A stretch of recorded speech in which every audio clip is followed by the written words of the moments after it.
میں اور میری کزن عائشہ آج 9 سیالکوٹنگ میں نام نومی ہے اور اس وقت میری عمر 29 سال ہے، اور جو کہانی میں آپ لوگوں کو بتانے والا ہوں وہ آج سے 3 سال پہلے شروع ہوئی جب میری عمر 26 تھی۔ تو بات اس وقت کی ہے جب میں دبئی سے چھٹی آیا تھا اور ان دنوں میں بہت پریشان تھا کیوں کوئی 1 مہینہ پہلے اس لڑکی کی کہیں اور شادی ہو گئی تھی جس سے میں بے انتہا پیار کرتا تھا۔ غلطی میرے گھر والوں کی، انہوں نے وہاں رشتہ کرنے سے انکار کر دیا تھا، اس لیے میں گھر والوں سے بھی کٹا کٹا رہتا تھا اور اداس رہتا تھا اور اپنا زیادہ تر وقت گھر کے باہر ہی گزارتا تھا، تھوڑا دوستوں کے ساتھ، زیادہ تر وقت سیالکوٹ کے فاطمہ جناح پارک میں تنہا بیٹھ کے۔ میری ایک خالہ ہے جن سے گھر والوں کا جھگڑا ہے اور وہ ہم کو ملتی ہیں نہ۔ ہم تقریباً جب سے میں نے ہوش سنبھالا ہے یہ سب ایسے ہی چل رہا تھا، لیکن جب میں دبئی تھا ان سے میرا فیس بک کے ذریعے رابطہ ہوا اور بات ہونی شروع ہو گئی۔ صحیح سے وہ کافی بولڈ لیڈی تھی، میں ان سے ہلکی پھلکی ڈبل میننگ باتیں بھی کر لیتا تھا۔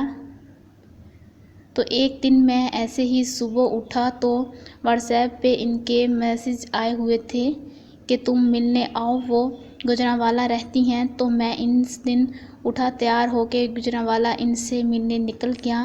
بائک پہ ہی، مجھے ان کے گھر کا بالکل بھی پتہ نہیں تھا۔ میں سیالکوٹ بائی پاس پہ جا کے ان کو کال کی تو انہوں نے مجھے راستہ سمجھایا تو میں ان کے گھر جا پہنچا۔ خالہ کی عمر کو 43 تک ہوگی۔ ان کی 3 بیٹیاں اور 2 بیٹے ہیں۔ ان کے شوہر کام کے لیے لاہور رہتے تھے اور ہفتے بعد واپس آتے تھے۔ ایک بیٹی کی شادی ہو چکی تھی اور ایک میٹرک میں تھی، باقی بچے 2 سال کے فرق سے چھوٹے تھے۔ خالہ کو میں پہلے فیملی فنکشن میں دیکھا ہوا تھا، لیکن آج میں ان کو صحیح سے دیکھا۔ میری خالہ کیا کمال کا مال تھی، صحیح اونچی لمبی اور بڑے بڑے دودھ اور باہر کو نکلی ہوئی۔ آپ ان کے فگر اور خوبصورت کا اندازہ ایسے لگا سکتے ہیں جیسے پاکستانی ایکٹر صبا فیصل۔ خیر، انہوں نے مجھے دیکھتے ہی گلے لگا لیا اور زور کی جھپی ڈالی تو ان کے اکڑے ہوئے دودھ میری چھاتی پہ محسوس ہوئے۔ وہ دودھ فل گرم تھے۔ انہوں نے یہ اپنے بچوں کے سامنے ہی کیا تھا۔ میں بھی کوئی اتنا نروس نہیں ہوا کیونکہ ان کے بارے سوچ کے میں پہلے بھی بہت بار گرم ہو کے چکا تھا اور نہ ہی یہ میری زندگی کا پہلا تجربہ تھا، میں اس سے پہلے 2-3 بار کر چکا تھا۔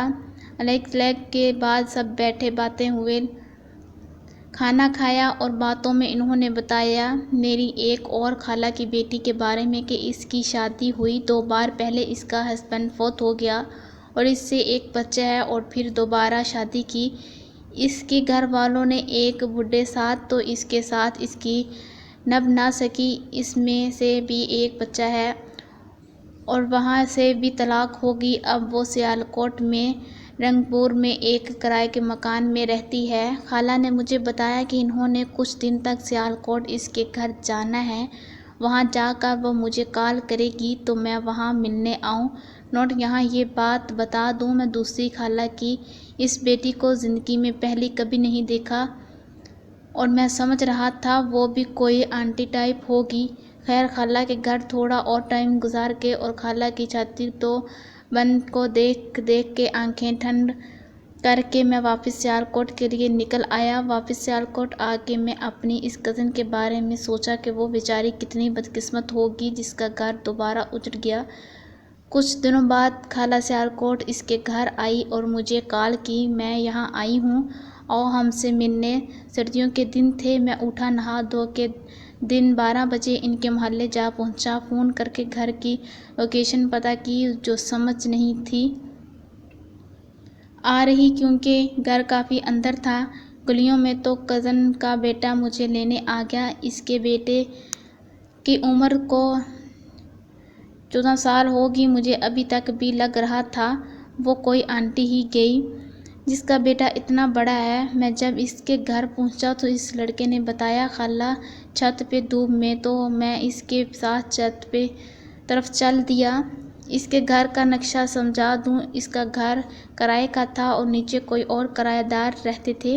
باہر سے لوہے والی سیڑھی تھی جو اوپر جاتی تھی اور یہ لوگ اوپر رہتے تھے۔ مین دروازہ ایک لوہے کی گرل تھی۔ اس کے آگے ایک کمرہ تھا جہاں بیڈ بھی رکھا تھا اور اسی کا ساتھ واش روم تھا۔ یہ کمرہ بیڈ روم اور ڈرائنگ روم دونوں ہی تھا۔ اس کے آگے چھوٹا سا ہال تھا جس میں اوپن کچن تھا اور اس سے آگے ایک اور کمرہ تھا اور اس میں سے سیڑھیاں اوپر جاتی تھیں۔ میں جب کچن کے پاس سے گزر کے اوپر جا رہا تھا تو وہاں میں ایک لڑکی نظر آئی جس پہ میں اتنا غور نہ کیا اور اوپر خالہ پاس چلا گیا۔ خالہ نے پہلے کی طرح مجھے جپی ڈالی اور مجھے مل کے نیچے چٹائی پہ بیٹھ گئیں جہاں کپڑے سلائی کرنے والی مشین پڑی تھی۔ آج خالہ نے دوپٹہ نہیں تھا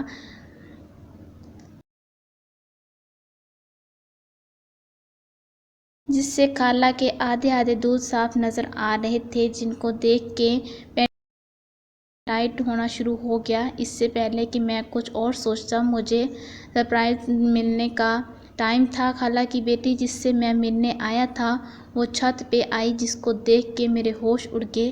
جس کو میں آنٹی خیال کر رہا تھا وہ ایک 30 سال خوبصورت اور اونچی لمبی لڑکی تھی جو بالکل خالہ کی جوانی کی کاپی لگتی تھی۔